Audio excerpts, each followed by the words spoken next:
മണ്ണിടിച്ചിൽ, സംസ്ഥാനത്ത് മോൺത ചുഴലിക്കാറ്റ് തുടങ്ങി നിരവധി വാർത്തകളുള്ള ദിനം. നമസ്കാരം, ന്യൂസ് ടൈമിലേക്ക് സ്വാഗതം. ഞാൻ കൃഷ്ണീതു. നോക്കാം പ്രധാന തലക്കെട്ടുകൾ.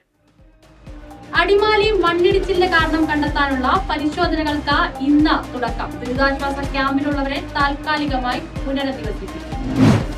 മഴ വീണ്ടും കനത്തേക്കും. മോൺത ചുഴലിക്കാറ്റായി മാറുന്നു. സംസ്ഥാനത്ത് 3 ജില്ലകളിൽ ഓറഞ്ച്.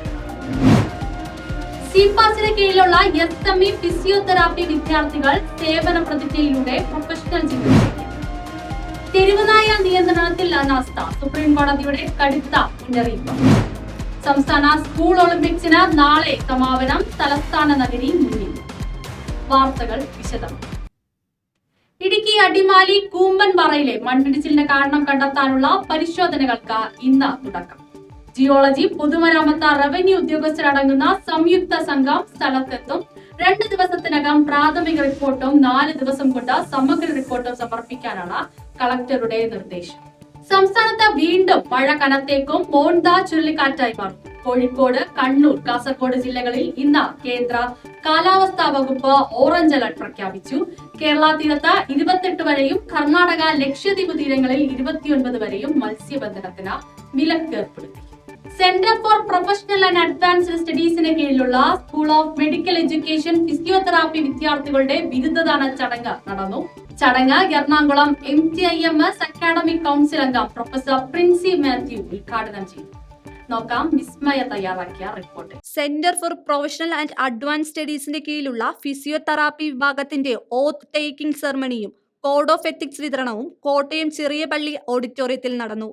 രാവിലെ പ്രൊസഷൻ കൊണ്ടാരംഭിച്ച ചടങ്ങിൽ വിദ്യാർത്ഥികൾ യൂണിവേഴ്സിറ്റി ആന്തം ആലപിച്ച് പ്രതിജ്ഞയോടെ പ്രൊഫഷണൽ ജീവിതത്തിലേക്ക് തുടക്കം കുറിച്ചു. ചടങ്ങിന് ഫിസിയോതെറാപ്പി വിഭാഗം head of the department professor Priya Akkal Thomas നേതൃത്വം നൽകി. പ്രിൻസിപ്പൽ സുജ മാത്യു അധ്യക്ഷത വഹിച്ച ചടങ്ങ് MTIMS എറണാകുളം അക്കാഡമിക് കൗൺസിൽ അംഗവും KUHS CSPT സ്റ്റേറ്റ് സെക്രട്ടറിയുമായ പ്രൊഫസർ പ്രിൻസി മാത്യു ഉദ്ഘാടനം ചെയ്തു. തുടർന്ന് പ്രൊഫസർ രഞ്ജിത്ത് ചന്ദ്രശേഖരൻ നായർ വിദ്യാർത്ഥികളെ പ്രതിജ്ഞയിലേക്ക് നയിച്ചു. കോഡ് ഓഫ് എത്തിക്സും മെഡൽസ് വിതരണവും ചടങ്ങിൽ നടന്നു.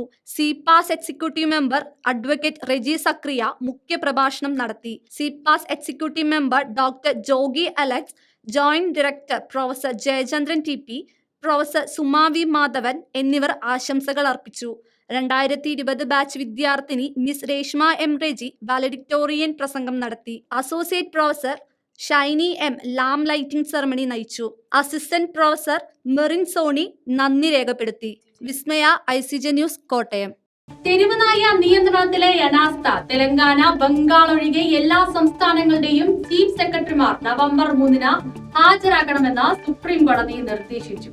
തെരുവുനായ നിയന്ത്രണ നടപടികളിലെ അനാസ്ഥക്കെതിരെ കോടതി കടുത്ത വിമർശനം രേഖപ്പെടുത്തി.